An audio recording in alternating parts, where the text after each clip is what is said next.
What's going on, everybody? Welcome to another episode of the show. It is so great to be back from break as camp is approaching.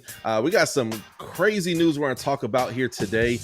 Today, the trending topic is Donald Trump signs an executive order banning pay-for-play deals for student athletes from third parties. My co-host here is on the show with us today, Adrian Soup Campbell. How you doing today, man? Man, I'm good. It's good to be home, brother. It's good to be home. And hey, man, Mikasi Tukasa, man, you and Mike are always welcome here, man. So good to have you back, brother.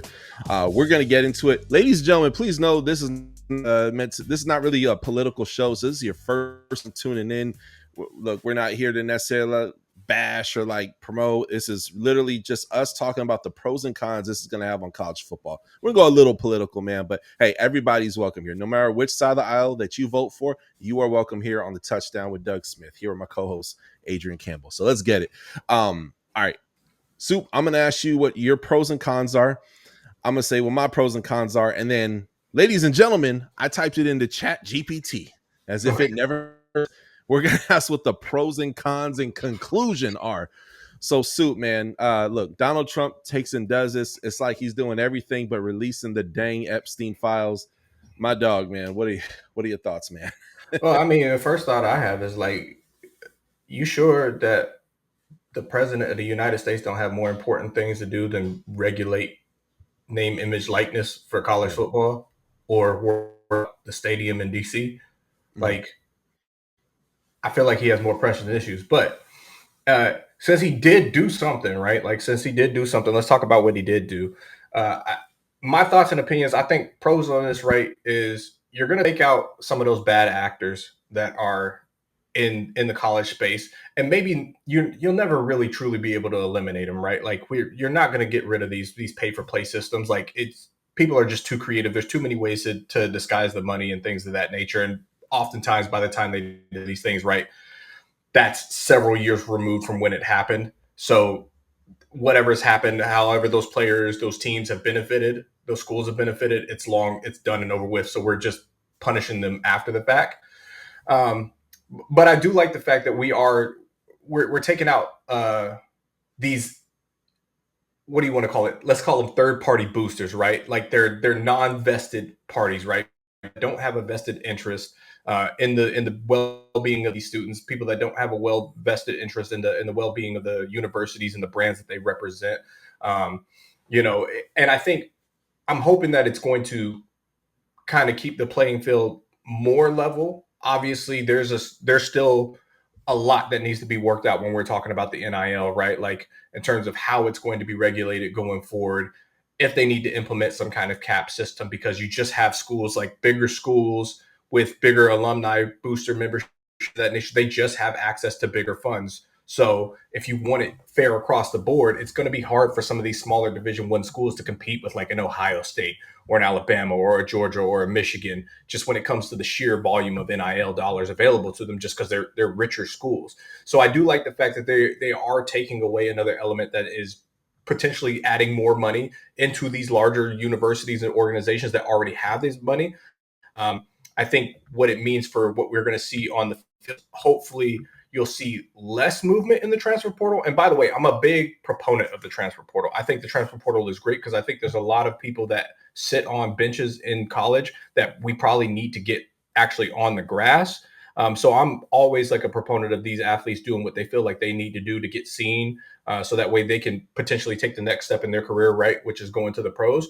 But the cons of this thing is like, again, it's, and again, at the top of the show, we don't want to get political, but like the only con of this that I can see right off the rip is some of these smaller schools are also getting backed by some of these, third party people. And that is the large majority of the funds that they have, because they don't have these a significant base of boosters and things of that nature. So you could actually be hampering some of these smaller schools from at the level that they're already competing at. So you are taking out an element that, it's going to skim some stuff off the top.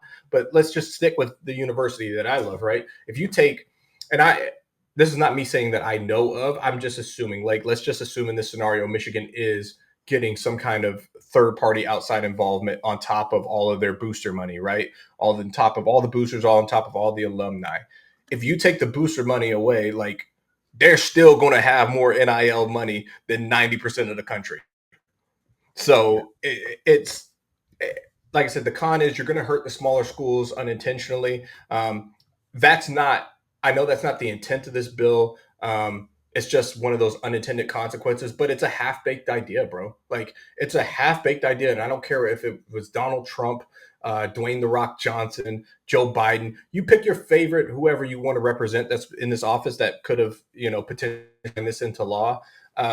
It's a half baked idea that we don't need an executive order saying, hey, stop letting all these third party people come in and contribute money to these universities without dealing with what the root of the issue with NIL is right now, where it's just the wild, wild west. And the bigger schools with the bigger pockets are going to dominate always. Like fix the NIL system, fix it so that way it's more fair across the board, implement some kind of cap system, because ridiculous. You see all of these kids jumping around from program to program year after year, right? Like Bear Alexander is a great example of this. Bear Alexander started off at Georgia, then he goes to USC, doesn't like what's going down at USC. Halfway through the season, forfeits his, the rest of his eligibility and goes into the transfer portal. Then, get this, goes to Penn State, signs with Penn State, pictures with Penn State in the gear, and then not a whole week later signs with Oregon. That's crazy. That's crazy. It's the wildest thing that I ever saw. Like I went to his Twitter page, and this is not me ripping on him. I'm just saying this kind of stuff is happening for some of these higher profile athletes. I went to his Twitter page, bro. His profile picture was him in a Georgia uniform. His banner was USC, and he had a pin post of him with the Oregon stuff under it, but it was right on top of his last post, which was him in a Penn State jersey. Right. I was like, what is going on? Yeah. No, that's if it was a female, we call her a homie hopper. Yeah, and that's sure. what some of these guys are doing. And look, hey, get your money. I ain't mad at you, man. The NCAA has done it for a long time, but obviously, when you're a diehard fan, you get excited about this brand new prospect, and they just go to another team. It kind of hurts your heart a little. So hopefully, it slows. Obviously, again, you and I are pretty much on the same page. Both huge proponents of the transfer portal. Super necessary. I'll say what I like and don't like. I like that. Hey, there'll be a little bit of law and order, but what I hate is that it's going to leave some people in the dark. What I love is that we've seen the rise of TCU football, where it was 2 college football seasons ago. Even though they got destroyed in the national championship, they made it to a national championship. I want to see if one day we could random Marshall in there, right? Yeah. I want to see if one day we could randomly get a maybe I'm getting ahead of myself, Air Force Academy, or you just never know, because now you can buy talent. You can straight up buy talent. These are professional athletes, / college football athletes. They're professionals at this point. The good news is that, hey, more people, there's more wealth to go around, because not all these guys are pro. But if you get a random $100,000 or $250,000 to kickstart your after your degree, it's always great, right? Yep. But let's kick open ChatGPT. That's the next segment. So everybody, before I do that, comment below, smash that subscribe button. And when you comment below, let us know your thoughts. But also as well, before I do that, I'm going to do a quick 15 seconds. Soup and our co-host Mike Williams, they actually just started their own show. Tell people where to take and find you real quick. Then after that, we'll segue to what ChatGPT has to say on this topic. Oh man, I appreciate the opportunity to plug it real quick. Yeah, so like I said, we're home here on the Touchdown with Doug Smith, but we have started our own show. It's the In the Pocket Football Podcast. We are on YouTube right now. Every single Monday, we're dropping. It's been a little sporadic, as the offseason news is slow, but we're ramping up. Training camp is here, so you'll catch us every single Monday on there. You can follow us on Twitter at Pocket Football. It's ITB Football. You can follow my @ down here at AC to GDB. Or you can follow my brother Mike at mwills26. I'm sure all of that stuff will be posted in the description and stuff below. But yeah, come check us out over there, man. We talk all 32 teams. We try to give our most unbiased takes, but I'm not gonna lie, I'm a fan of who I'm a fan of. If y'all don't see the Rams gear, you see the Rams gear. Like, I'm gonna show extra love to my Rams and show extra hate to the enemies. But like, yeah, we touch all 32, man. So come over there and get a different perspective on things. Thank you so much for that, Soup. Yeah, check them out. Thank me later. And to make your life easier, all that's going to be in the description of this video. Moving on to our next segment. Okay, what does ChatGPT have to say about Trump's order? So I went to ChatGPT and it says here, this I typed in, hey, what are the pros and cons of this? And I just posted the news article. And the news article says Trump signs executive order banning play deals for student athletes from 30. So here are the pros. We'll start there. Clarity and regulation. The order aims to curb booster-driven bidding wars by restricting third-party pay-for-play payments while still permitting legitimate brand endorsements at fair market value.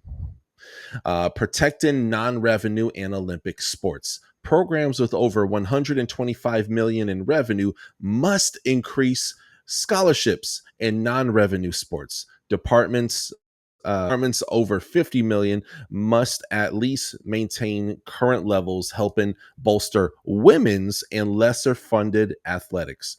That is a good point. I do like that a lot. That's good.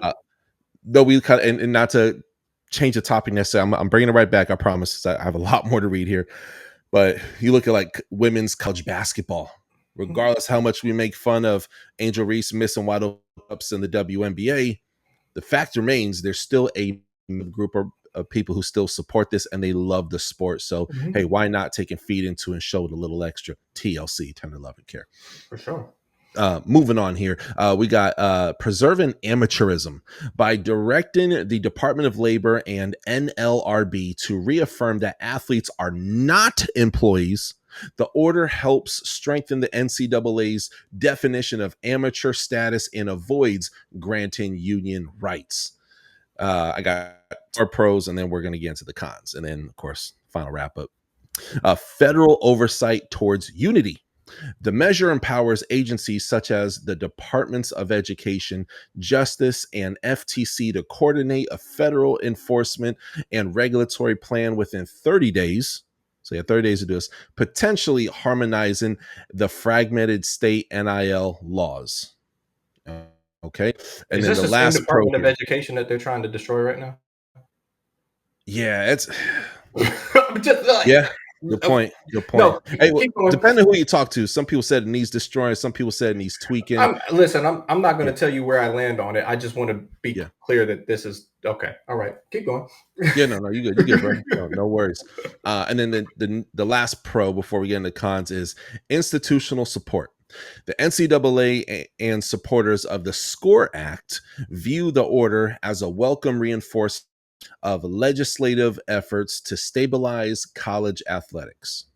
Okay, that's fair. So that was very, very interesting. Now let's move on to the cons, and then we'll wrap up the episode. Cons, and then before I move on to cons, y'all comment below your thoughts. I want to hear what you guys, the people guys say. We'll meet you in the comment section, and of course, hit that subscribe button. Moving on. Cons: questionable legal authority. Executive orders cannot override statutes. Agencies or courts may challenge the legality of federal regulatory overreach in NIL policies and employment classifications. And then there's only a couple of them here. The next one is limits athlete compensation freedom. That one, true. By restricting third-party deals to strict fair market valuations, the order may hamper richer NIL opportunities that athletes and advocates see as essential to fair earnings. Next topic, we got three more cons. Potential competitive disadvantages. Programs or athletes less able to negotiate fair market endorsements may lose out, especially if dominant teams can still purchase top recruits via institutional revenue sharing. Next one is symbolic without legislative backing. Critics note Critics note that the order may maintain may remain symbolic unless Congress enforces parallel legislation like the SCORE Act. Law remains stronger path to lasting reform. And then lastly, political polarization risk. Trump's initiative injects politics into college sports policy, potentially dividing stakeholders along ideological lines rather than athletic priorities. Interesting point. And then this here, the net impact. This executive order is aligned with NCAA goals and legislative initiatives like the SCORE Act. It seeks to curb unregulated booster pay, promote competitive balance, and preserve amateurism and non-revenue sports funding.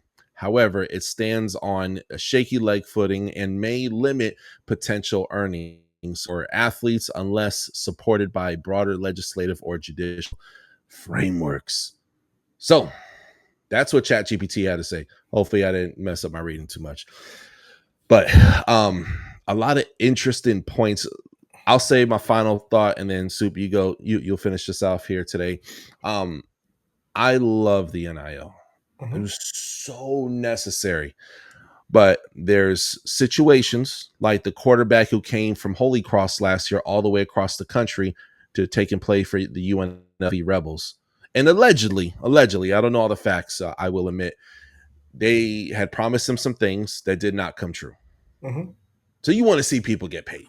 Yeah. Then the guy who I know who you're talking about. He's a team hopper. He'll get the money and go around. And then there's the quarterback, and I'm going to butcher his name. He has Pacific Islander last name. He's from Long Beach, California. Went to Tennessee. Whoa, yeah, I'm a believer. Yeah, Nico. Yeah, Nico, I'm a believer. He got the bag over there, and now he's playing for USC. Oh, sorry, UCLA. Thank you. Yes, sir. UCLA. So I've seen that as well too. So my whole thing is that there's pros and cons. Definitely need some regulation. I don't want to see the small school suffer. I do want to see women's soccer and women's volleyball, because while it's never going to be bigger than the men's, but hey, you know what? There's still going to be a demographic of people that pay attention to it, right? So there's some love thrown that way as well too. Because in reality, no one say, hey, let's go to the professional women's volleyball game. What? They don't sell jerseys. I've never heard of that in my life, right? Outside the Olympics, that's it. Then you go work your job, for Lockheed Martin or wherever it is that you land. Okay. So, or USA, wherever it is you go. So, and that's pretty much it. So these and stuff or even men's water polo, not just ladies, but non-popular sports that don't really bring in much revenue, spread the love. I like that. I like that a lot. I know that's my thoughts. As pros and cons needs to be tightened up, but I think that this is a start. Overall, I like it more than I hate it, but some of the pros and cons I kind of agree with on ChatGPT. So, Soup, man, what are your thoughts, man? Yeah, like I said, if assuming that everything that they outlined there is actual factual, right? Like, I think it is always good to force them to bolster scholarships, right? Saying, hey, if you're going to do this, if you make us above a certain threshold, right, as an institution, then you need to bolster your scholarships by X amount of dollars. I also like the fact that, right, they have thought about some of the other additional sports that maybe don't get some of the love, like a basketball or a football, right? Like, particularly in the women's sports, like, I think it's important that we still support that, right? And Doug, I know you probably feel the same way. Mike feels the same way. I feel the same way. Like, we all have daughters. So whatever it is that our daughters want to do, if they want to get into sports and stuff like that, like, regardless of what the nation likes and things of that nature, if that's something that they want to do, I want there to be avenues for those things to be supported. So that way that base can continue to grow and that sport can continue to evolve. Right. So I think all of that stuff is really, really good. And I do think, like I said, I'm a big proponent of the transfer portal. I'm a big proponent of the NIL. I think it's important for these students to get paid, get compensated. They make these universities millions of dollars every single year. And for some of these guys, right, because it's only like 1% of them that make it to the league, or less than 1% of them make it to the league. Like, but they're tremendous college athletes, like tremendous college athletes that just doesn't translate over to pros. Like, I think it's only right that they should be able to, make some kind of compensation there, and like the NIL has done something that I thought we needed to do for a long time, because we knew that these athletes were getting bribes, right? And they were taking compensation that these universities and stuff were paying it out. So now, just instead of everybody doing everything under the table, everything's just on top of the table right now. Like, so now we get to see it, and it's ugly.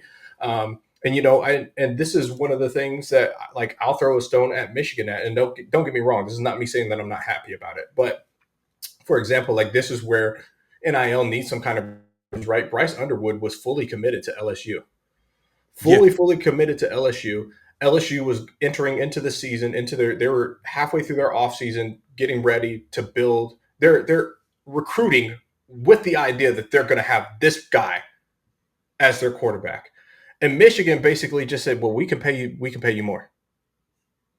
Yeah. Like, now, don't get me wrong, as a Michigan fan, Lord, need a quarterback. I'm happy that we're getting Bryce Underwood. I hope he's worth all the money. I can imagine being an LSU, an LSU alumni, being an LSU fan, and you think that you're getting this great prospect coming out of high school, and basically a bigger school with more money just said, yeah, we'll just pay you more. Yeah. Like, I think there has to be some kind of regulation to stop that kind of stuff from happening. I'm not mad at Bryce Underwood. I'm not mad at Michigan, but I'm not going to sit here and pretend like there isn't something fundamentally wrong with that process. So we'll see how far it goes. Like I said, without additional support and additional legislation, right, this is shaky at best. And for me, it feels more cosmetic than practical at this particular point, because, like we talked about before, there's so many different things that need to be discussed and changed and amended and regulated long before we start pushing out executive orders. So while I appreciate the sentiment, I'm going to hold my breath on the execution. Ooh, solid point. Soup, thank you so much. Ladies and gentlemen, check out his and Mike's new show. My co-host started their own thing, and I am so happy and excited for him. It's a really good show, man. I think you guys are like 6-7 episodes deep in right now. Yeah.